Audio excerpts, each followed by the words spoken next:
మీ కళ్ళద్దాలు ఇక పక్కన పెట్టేయండి. ప్రతి కంటి సమస్యకి బెస్ట్ సొల్యూషన్ ఇస్తుంది అమెరికన్ లేజర్ ఐ హాస్పిటల్. రాష్ట్ర ప్రజానీకాన్ని ఇక రేపు నువ్వు చేయమంటున్న పూజలో అబద్ధమే. నేను చెప్పాను కదా, మీకు అదొక పొలిటికల్ ఈవెంట్. దయచేసి ఇక జరిగింది చాలు.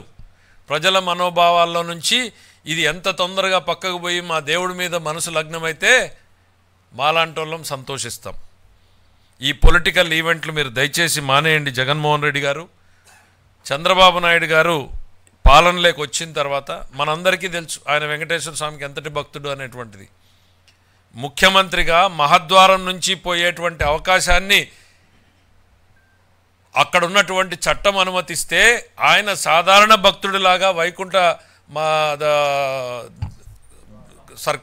క్యూ కాంప్లెక్స్ నుంచే వెళ్తారు ముఖ్యమంత్రి గారు. దానికే ఇష్టపడతాడు ఆయన.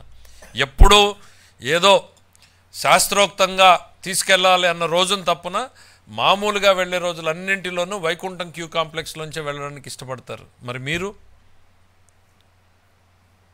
ఈ రోజు కూడా ఒకటి చెప్పండి. మీరు ఏదో 28వ తారీఖున వెళ్తున్నారు అనేటువంటిది, మెట్ల మార్గాన్ని వెళ్తారు, రోడ్డు మీద వెళ్తారు. మీరు ఎట్లన్నా వెళ్ళండి. మెట్ల మీద వెళ్తే కిందనే సంతకం పెట్టండి, ఈ దేవుడి మీద నాకు నమ్మకం ఉంది, అందుకే నేను దేవుడి దర్శనానికి వెళ్తున్నాను అనేటువంటి నిబంధన ఏదైతే ఉందో దాన్ని మీరు సంతకం పెట్టి వెళ్ళండి. జగన్మోహన్ రెడ్డి గారు, అన్యమతస్థులు తిరుపతి వెంకటేశ్వర స్వామిని దర్శనం చేసుకోవాలి అనుకుంటే 17వ కంపార్ట్మెంట్లో ఒక రిజిస్టర్ ఉంటుంది. ఆ రిజిస్టర్లోకి వెళ్ళి సంతకం పెట్టండి. ఈ దేవుడిని మీద నమ్మకం ఉంది, నేను ఈ దేవుడిని దర్శించుకోదలుచుకున్నాను అనేటువంటిది సంతకం పెట్టి మీ చిత్తశుద్ధిని, కనీసం ఆ చట్టాన్నైనా అమలు చేయండి. మీరు ముఖ్యమంత్రిగా ఉన్నప్పుడు ఆ చట్టాన్ని తుంగలో దొక్కారు. స్వామివారికి పట్టు వస్త్రాలు ఇవ్వాలి అని అంటే సతీ సమేతంగా వెళ్ళాల్సిన మీరు ఒక్కరిగానే వెళ్ళారు. సంతకం పెట్టి వెళ్ళాల్సిన మీరు ముఖ్యమంత్రిగా మీరే ధిక్కరించారు. పైగా మీరేం చెప్తారు, ముఖ్యమంత్రి కమిటీ మాత్రమే వేస్తాడు, అదొక స్వతంత్ర సంస్థ అని.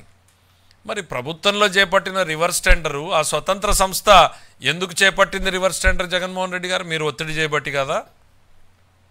250 కోట్లు మినిమం టర్న్ ఓవర్ ఉండాలి అని అంటే దాన్ని 150 కోట్లకు తగ్గించింది మీ ఒత్తిడితో కాదా? తప్పుల మీద తప్పులు చేసి, చేయరాని తప్పులు చేసి, ఘోరమైనటువంటి చేసి మళ్ళీ దాన్ని కప్పిపుచ్చుకునేటువంటి ప్రయత్నం చేయడం, ఎదురుదాడి చేయడం అనేటువంటిది ఎంతో బాధాకరం.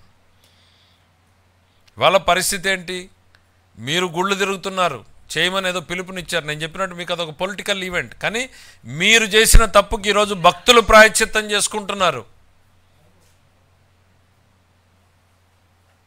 వాళ్ళ జీవితంలో కలలో కూడా ఊహించినటువంటి నిజాలు ఇవన్నీ కూడా, ఊహించినటువంటి పరిణామాలని వాళ్ళు కోలుకోలేకుండా ఉన్నారు. అట్లాంటివి చేసి మీరు మళ్ళా ఒక ఈవెంట్, పొలిటికల్ ఈవెంట్ని తయారు చేసుకుంటున్నారు. దయచేసి ప్రజల మనోభావాలతో ఆడుకున్నది చాలు.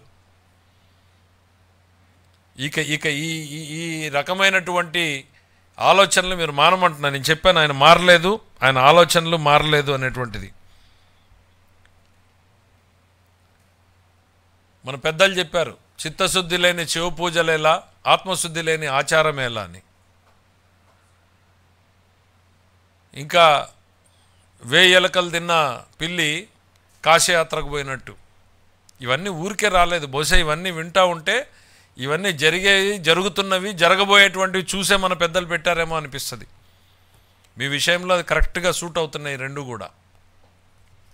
మీరు తిరుమల తిరుపతి దేవస్థానాన్ని నేను ఇప్పుడు ఎట్లా అయితే చెప్పానో ఒక ఈవెంట్గా మీరు చూస్తున్నారు, దీన్ని సెంటిమెంట్గా మేము చూస్తున్నాం అనేటువంటిది. మీరు తిరుమల తిరుపతి దేవస్థానాన్ని ఒక పబ్లిక్ రిలేషన్ ఆఫీస్ లాగా చూసుకున్నారు.